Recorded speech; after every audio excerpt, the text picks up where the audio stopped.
তুরস্কের president Recep Tayyip Erdogan বুধবার 12 ফেব্রুয়ারি 2 দিনের সরকারি সফরে পাকিস্তান পৌঁছেছেন। প্রধানমন্ত্রী শাহবাজ শরীফের আমন্ত্রণে এ সফর করছেন তিনি, যা পাকিস্তান তুরস্ক সম্পর্ককে নতুন উচ্চতায় নিয়ে যেতে সহায়ক হবে বলে আশা করা হচ্ছে। এরদোয়ান সফরসঙ্গী হিসেবে উচ্চ পর্যায়ের একটি প্রতিনিধি দল নিয়ে পাকিস্তানে এসেছেন, যেখানে রয়েছে মন্ত্রী, ঊর্ধ্বতর কর্মকর্তা এবং কর্পোরেট নেতারা। সফরের মূল উদ্দেশ্য হল দ্বিপাক্ষিক সম্পর্কের উন্নয়ন এবং বিভিন্ন ক্ষেত্রে সহযোগিতার নতুন দিগন্ত উন্মোচন করা। বিষয়টি নিশ্চিত করেছে দেশটির স্থানীয় সংবাদ মাধ্যম দ্য পাকিস্তান এক্সপ্রেস ট্রিবিউন।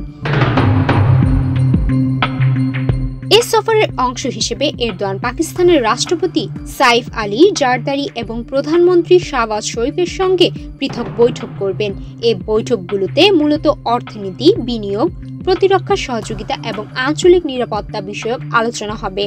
বিশেষত তুরস্ক ও পাকিস্তানের মধ্যে বাণিজ্য, কূটনৈতিক এবং সামরিক সম্পর্ক আরও মজবুত করার উপায় নিয়ে আলোচনা করা হবে। এরদোয়ানের সফরের সবচেয়ে গুরুত্বপূর্ণ কর্মসূচি হল পাকিস্তান তুরস্ক উচ্চ স্তরের কৌশলগত সহযোগিতা পরিষদের 7ম অধিবেশন।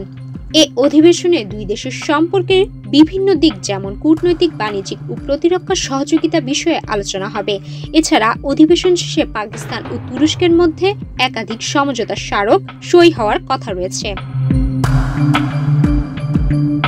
সফরের এক গুরুত্বপূর্ণ অংশ হিসেবে এরদোয়ান ও শাহবাজ শরীফ পাকিস্তান তুরস্ক ব্যবসা ও বিনিয়োগ ফোরামের উদ্বোধন করবেন।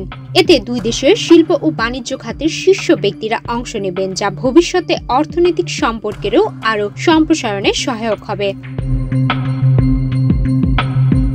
পাকিস্তান ও তুরস্কের মধ্যে ঐতিহাসিকভাবে ঘনিষ্ঠ কূটনৈতিক সম্পর্ক বিদ্যমান, বিশেষ করে সামরিক, অর্থনৈতিক ও সাংস্কৃতিক ক্ষেত্রে দুই দেশ দীর্ঘদিন ধরে পারস্পরিক সহযোগিতা করে আসছে। এরদোয়ানের এই সফর দ্বিপাক্ষিক সম্পর্ককে আরও দৃঢ় করবে এবং নতুন সম্ভাবনার দ্বার উন্মোচন করবে বলে ধারণা করা হচ্ছে। সুমাইয়া মিতু, বাংলাদেশ প্রতিদিন।